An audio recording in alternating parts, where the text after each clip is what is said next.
سیدنا عمر فاروق کا کتنا بڑا نام ہے، آپ کے جلال کی، آپ کی عدالت کی مثالیں دی جاتی ہیں، بڑے بڑے لوگ آپ کے سامنے تھر تھر کانپتے تھے۔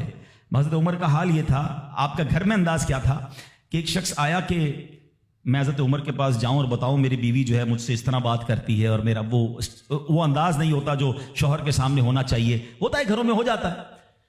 تو حضرت عمر کے دروازے پر پہنچا نا، تو اندر سے اسے سیدنا عمر فاروق رضی اللہ تعالیٰ عنہ کی زوجہ کی ناراضگی کی عالم میں گفتگو کرتے ہوئے سنا۔ وہ حضرت عمر سے بات کر رہی تھی، تو وہ شوہر سوچنے لگا کہ میں تو اپنی بیوی کی شکایت لے کر آیا تھا، حضرت کے تو گھر کا بھی معاملہ ہی ایسا ہی ہے۔ تو وہ کہتے ہیں میں واپس ہونے لگا۔ حضرت عمر نے بلا لیا، کہا کیوں آئے تھے؟ تو کہا کہ میں تو حضرت اپنی بیوی کی شکایت کرنے آیا تھا، مگر میں آپ کے دروازے پر آیا، آپ کے گھر کا ماحول دیکھا تو میں سمجھ گیا ہم دونوں ایک ہی معاملے میں ہی ہیں، آپ کا بھی ویسا ہی حال ہے۔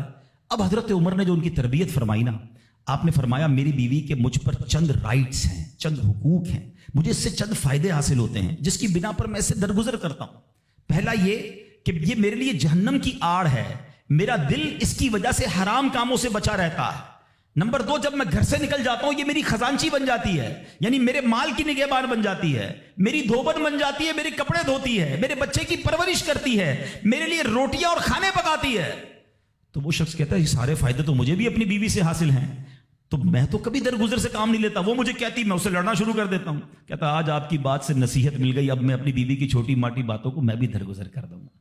کتنی پیاری بات بتائی، ہم وہ ساری باتیں بھول جاتے ہیں، ایک غلطی پر پکڑ لیتے ہیں، ایک غلطی پر ڈانٹتے ہیں، ہر غلطی پر جناب ایسا نہیں ہوتا، ہر غلطی کی سزا سزائے موت نہیں ہوتی ہے، ہم غلطیاں نہیں کرتے۔ اگر جس طرح ہم اپنی بیوی کو اور غلطی پر ڈانٹتے وہ ڈانٹنا شروع کر دے پھر کیا حال ہوگا؟ تو ایسا نہ کرے، وہ بھی دل رکھتی ہے، ہم نے کسی انسان سے شادی کی ہے، کمپیوٹر سے نہیں کی، ٹھیک ہے نا؟ تو کمپیوٹر بھی آج کل وائرس آ جاتا ہے، تو وہ تو انسان ہے، غلطی ہو گئی کوئی بات نہیں۔